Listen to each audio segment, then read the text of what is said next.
And it is the Further Maths 14th of April. Let's go to the first question. Right, it says, find the equation of the line that is perpendicular to 3x minus 7 and passes through.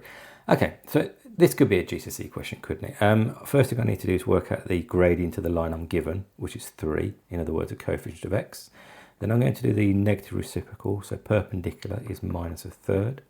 And then I'm just going to put that through, so in other words, I know y equals minus a third x plus c. And I'm going to use the point given, which is 9, 2. So 2 is equal to minus a third times 9 minus 3 plus c, which means that 5 is equal to c, and therefore the answer to my question is y is going to be equal to minus a third x plus 5. First question done, not terrible. Quadratic sequence, not seen one of these for a while. Okay, second difference. 140 to 134 is minus 6. 134 to 126 is minus 8. And I'm hoping this is minus 10. Yes, it is.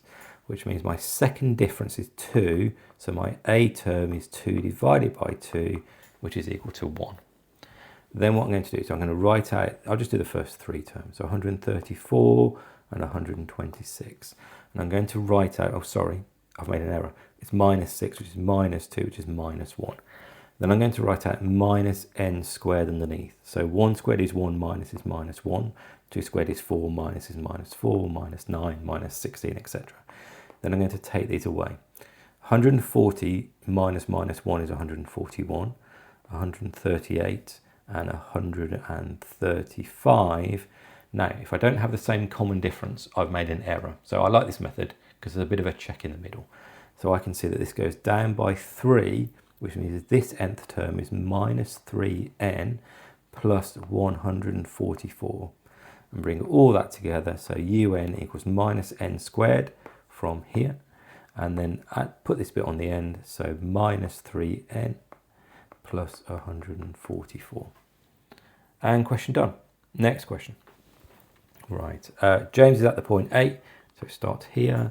It walks 120 meters to point B, okay. Angle ABC is 40, so this angle here is 40. So far, so good.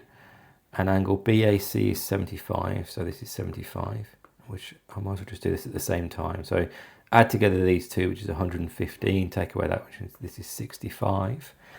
And then what do you want to do? Find the distance A to C. I'm just going to use the sine rule. So I've got opposite sides. So what do I need? I want AC. So I've got 40 and I've got these two here. So therefore 120 over sine 65 is equal to the side I don't know, AC, divided by sine of 40, which means that AC equals 120 sine 40 divided by sine of 65. Calculator out, which equals 85.10851,861. So I'm going to write down some of that because I think I'm going to need that in the next step. So 85.1085 will do. ... which means there's more numbers, which is approximately, for the sake of this answer, 85.1, what's the units? Meters. So note what I've done there. I've got the longer answer that I can use in my next calculations, and I've got the answer that I need to present for this particular question. Okay, next part. James carries on walking in the same direction for a further 70 meters. So it's gone from A to B, and then it goes further. I'm going to have to zoom out a bit. Then it goes further for another 70 meters. That's about there, right? To point D. What is the distance D to C? So I need this distance here. So this is what I want.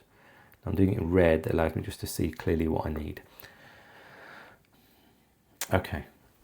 I'm going to have to work out BC, aren't I? I'm going to have to do cosine rule, so that's 140.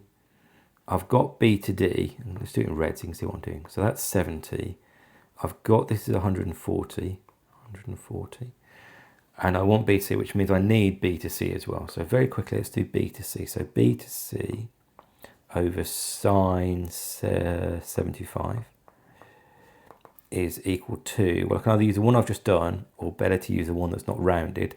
So 120 over sine 65, which means that B to C is equal to 120 sine 75 over sine of 65, which is approximately equal to 127.893. So let's call that 127.894. Okay.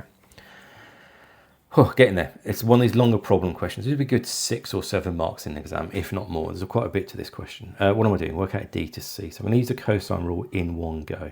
So therefore d to c is the square root of. Now I'm not going to write this all in one line, so it's going to be like a sort of consecutive lines. You'll see what I mean.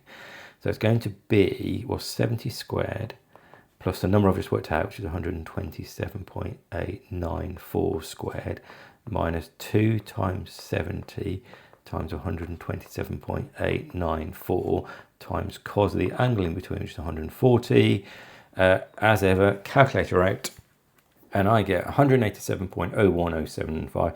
Now, they're actually incorrect after a certain number of decimal places because I've been rounding it as I go, but I'm definitely happy that 187 meters to 3 sig fig will be close enough. And that is it. Question done. I think question done for today. Yes, indeed. Again, good mix of questions today. Nice sort of variation. Definitely started quite easy. Quadratic sequences, that's easy marks to pick up, but easy marks to lose, and a sort of harder problem-y question at the end. So nice little exam style mix of questions there. As ever, let me know how you did. Like, subscribe, and I'll see you tomorrow. Thanks all.